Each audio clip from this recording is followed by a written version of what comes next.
നമസ്കാരം. മകളുടെ വിവാഹം കാണാൻ കൊതിച്ച് നാട്ടിലെത്തിയ സത്താറിനെ വിധി അതിന് അനുവദിച്ചില്ല. മകളുടെ വിവാഹത്തിനായി വിദേശത്ത് നിന്ന് നാട്ടിലെത്തിയ സത്താറും മകളുമാണ് ഇന്ന് അപകടത്തിൽ കൊല്ലപ്പെട്ടത്. പിതാവിനെ കൊച്ചി വിമാനത്താവളത്തിൽ നിന്നും വിളിച്ചു കൊണ്ടുവരുന്നതിനിടെ ഉളിക്കുന്നം കടുവിനാൽ വെങ്ങോലത്ത് വിളയിൽ അബ്ദുൽ സത്താർ, മകൾ ആലിയ എന്നിവരാണ് മരിച്ചത്.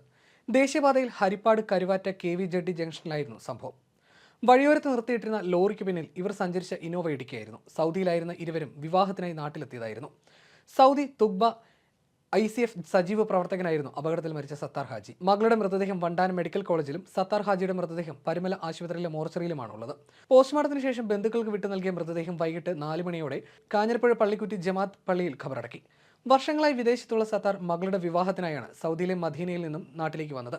നെടുമ്പാശ്ശേരി വിമാനത്താവളത്തിൽ നിന്ന് സത്താറിനെയും കൂട്ടി കുടുംബം വീട്ടിലേക്ക് വരും വഴിയാണ് ദാരുണമായ അപകടമുണ്ടായത്. ഇവർ സഞ്ചരിച്ച ഇന്നോവ കാർ നിയന്ത്രണം തെറ്റി റോഡരികിൽ നിർത്തിയിട്ടിരുന്ന ലോറിയിലേക്ക് ഇടിച്ചു കയറുകയായിരുന്നു. ഇടിയുടെ ആഘാതത്തിൽ കാർ ഭാഗികമായി തകർന്നു. കാറിന്റെ ഇടതുവശത്തായിരുന്നു സത്താറും ആലിയയും ഇരുന്നത്. ഗുരുതരമായി പരിക്കേറ്റ ആലിയയും സത്താറിനെയും ആശുപത്രിയിൽ എത്തിച്ചെങ്കിലും ജീവൻ രക്ഷിക്കാനായില്ല. ഇവർക്കൊപ്പം കാറിൽ ഉണ്ടായിരുന്ന 4 പേർ നിസ്സാര പരിക്കുകളോടെ രക്ഷപ്പെട്ടു. നേരത്തെ നിശ്ചയിച്ച ആലിയയുടെ വിവാഹം പിതാവിന്റെ സാന്നിധ്യത്തിൽ ഉറപ്പിക്കുന്നതിനും വിവാഹ തീയതി നിശ്ചയിക്കുന്നതിനുമായിട്ടാണ് സത്താർ നാട്ടിലെത്തിയത്. 3 മക്കളിൽ മൂത്തതായിരുന്നു ആലിയ. 2 വർഷം മുമ്പായിരുന്നു അവസാനമായി സത്താർ നാട്ടിൽ വന്നു മടങ്ങിയത്.